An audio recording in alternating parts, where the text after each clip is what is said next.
경험이 많다는 게 그거 같아요. 더 예리한 칼날을 갖게 되는 것 같아요. 여기에서 느끼는 부분을 저는 항상 세상 일에 대해서 적용을 하려고 노력을 하니까 제가 감히 한번 선생님 하는 사업에서도 대비할 수 있는데 그런 것 같아요. 선생님도 한 업을 12년 동안 하셨으니까 그게 정확할 거예요. 얘가 옛날보다 매출을 더 높이고 더 판매량을 높이고 그런 부분은 저는 잘 모르겠어요. 근데 정확히 가늠할 수 있는 거는 여러 가지 일 중에 지금 할 거는 이건 빨리 해야 돼. 요 부분은 좀 나중에 해도 돼. 요거는 거의 까먹어도 돼. 요 분리를 할 수 있는 게 저는 사업의 나름대로 노하우라고 생각을 좀 하거든요. 정확하십니다. 근데 선생님이 이제 낙찰 3개를 받으면서 그거를 배운 거예요. 내가 느껴지진 않겠지만 성장을 한 거예요. 제가 봤을 때는 보는 물건의 시야가 달라진 거예요. 그 단계가 필요하고요, 보통. 그리고 왜 아까 제가 오랫동안 하는 거에 대해서 강조를 했냐면 그건 오래 해야지만 배울 수 있는 거거든요. 그건 것 같아요. 방금 초심자 말씀하셨잖아요. 네. 돌아보면 주변에 경매학생이 많진 않지만 얘기를 듣다 보면 학원을 안 다니고 경매를 하는 사람은 못 본 것 같아요.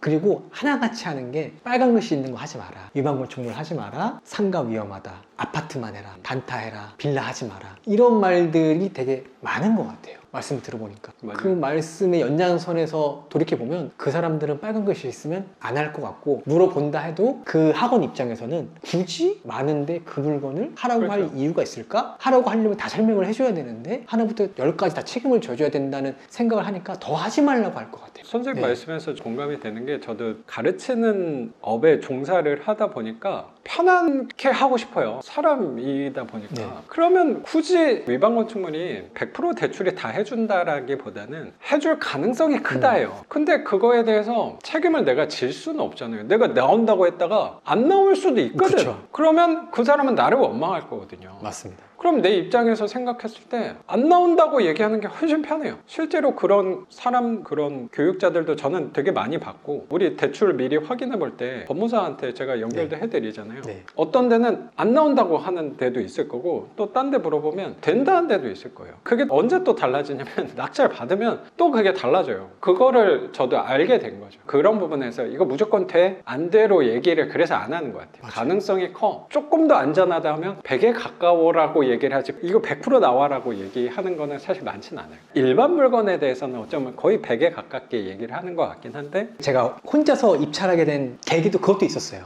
처음에 뭐 작가님 이거 대출이 나올까요? 이런 카톡을 보냈더라고요. 초반에 뭐 네. 이런 문제가 있는데 어떻게 해결하죠? 했더니 어디 물어보세요. 뭐 은행 물어보세요. 법무사 물어보세요. 이렇게 말씀해 주셨었거든요. 그 당시에는 무슨 생각했냐면 알려줄 수 있는데 왜 안 알려주지? 이 사람은 다 아는 사람인데? 라는 생각을 했던 것 같아요. 근데 제가 직접 부딪히고 요 집도 하자가 있는 물건이었기 때문에 이제 알게 된 거죠. 이건 작가님의 영역이 아니구나. 물어봐도 알 수가 없어. 만약에 내가 작가님 입장이라도 난 대답해 줄 수가 없는 문제인데 자꾸 물어봐. 그럼 대답을 해줄 수 없거든. 그걸 그렇죠. 얼마나 불편해할까? 대답할 때. 듣는 내 입장이 불편할 걸 알면서도 불편할 수밖에 없는 대답을 하는 작가님 입장은 어떨까라는 생각했던 것 같아요. 그래서 네. 아마 물어보라고 하면서 안 물어보셔도 될 건데 그리고 나올 가능성이 굉장히 큰데 혹시라도 확인하려면 한번 물어보셔라라는 식으로 얘기를 했을 맞아요. 것 그래서 같아요. 물어보기 시작했어요. 오히려 확실하게 답변을 받으니까 너무 도움이 되더라고요. 그전에는 두려운 거죠. 모르는 사람한테 아니면 나같이 일개 경매하는 사람한테 답변을 해줄까? 그러니까 하지도 않고 지레 그냥 겁을 먹는 거죠. 해보지도 않고. 해보면 되는데 아무것도 아닌데. 선생님이 이제 초반이니까 새 채 낙찰을 앞두고 있으니까 또 그 생각을 할 수도 있는데 그거는 상대적으로 제가 네. 채수가 많잖아요. 그래 대출도 많고 그때도 그래요. 그게 차이가 있어요. 선생님 단계랑 조금 더 지나서 저의 단계에서 차이점이 뭐냐면 답을 해줄 수 있는 걸 알고 답을 못 해주는 걸 알아요. 그래서 답을 못 해주는 거를 공략을 해요. 아무도 답을 못 해주는 걸 정확히 분간을 하기 시작한 거죠. 네. 그러면 거기에다 배팅을 하는 거예요. 근데 이 배팅은 위험할 수 있죠. 왜냐면 진짜 안 나올 수가 있거든.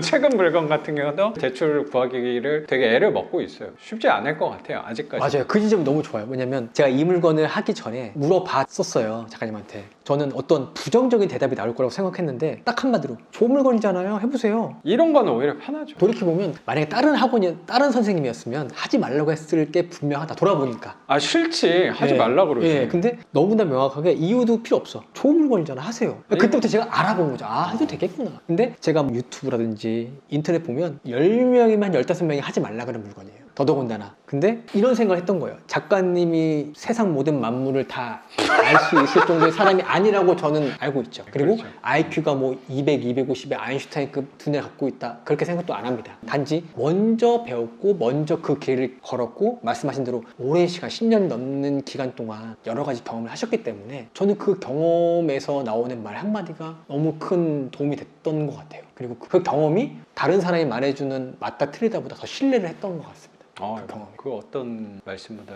그래서 이걸 기회로 삼아서 저도 말씀하신 것처럼 위반건축물이라든지 빨간 글씨가 있는 것들을 더 해보고 싶은 이 자신감이 생긴 것 같아요. 그거예요. 그러니까 사람들이 봤을 때는 엄청난 하자라고 생각하는데 알고 보면은 하자가 없다가 아니고 하자가 작은 게 있어요. 그거를 정확히 분간하는 게 중요한 것 같아요. 경험이 많다는 게 그거 같아요. 분간하는 거를 더 예리한 칼날을 갖게 되는 것 같아요. 여기에서 느끼는 부분을 저는 항상 세상 일에 대해서 적용을 하려고 노력을 하니까 제가 감히 한번 선생님 하는 사업에서도 대비할 수 있는 게 그런 것 같아요. 선생님도 한 업을 12년 동안 하셨으니까 그게 정확할 거예요. 얘가 옛날보다 매출을 더 높이고 더 판매량을 높이고 그런 부분은 저는 잘 모르겠어요. 근데 정확히 가늠할 수 있는 거는 여러 가지 일 중에 지금 할 거는 이건 빨리 해야 돼. 요 부분은 좀 나중에 해도 돼. 요거는 거의 까먹어도 돼. 요 분리를 할 수 있는 게 저는 사업의 나름대로 노하우라고 생각을 좀 하거든요. 정확하십니다. 근데 생각보다 그게 되게 중요하잖아요. 나도 수업하면서 느끼는 게 교육생분들이 이런 질문이 좀 있단 말이야. 막 낙찰 받고 나서 선생님 이거 임대 안 나가면 어떡하죠를 지금 걱정하는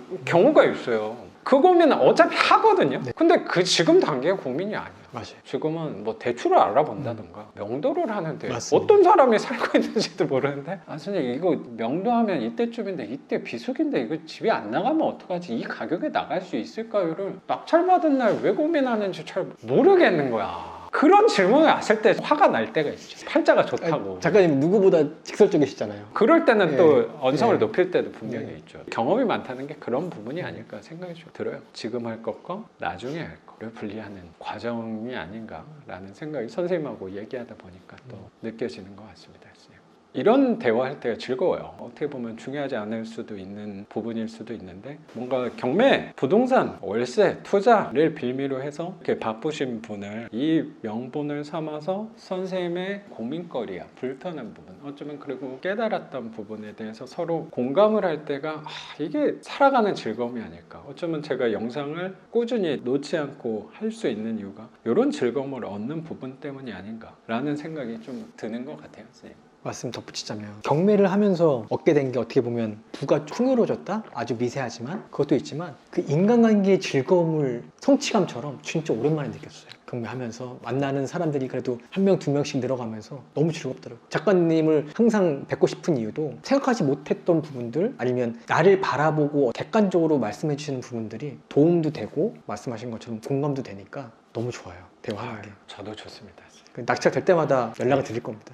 초대 드릴 겁니다. 오늘 선생님 집도 이렇게 공개해 주시고 선생님 삶에 대한 얘기 그리고 선생님 지혜까지 우리 구독자분들하고 공유해 주신 거 감사하게 생각합니다. 선생님. 시간 내주셔서 감사합니다. 고맙습니다. 오늘 영상은 여기서 마치는 걸로 하고 저는 또 내일 영상으로 찾아뵙도록 하겠습니다. 작가 반지상이었습니다. 감사합니다. 고맙습니다. 감사합니다. 선생님. 오늘은 할 얘기가 많이 없을 줄 알았는데 하다 보니까 오늘도 저도 같은 생각이에요. 그래요? 무슨 생각이냐면 너무 빨리 끝나면 어떡하지? 할 얘기가 없는데 얘기가 또 이어지더라고요. 항상. 고마워요. 선생님. 제가 감사합니다.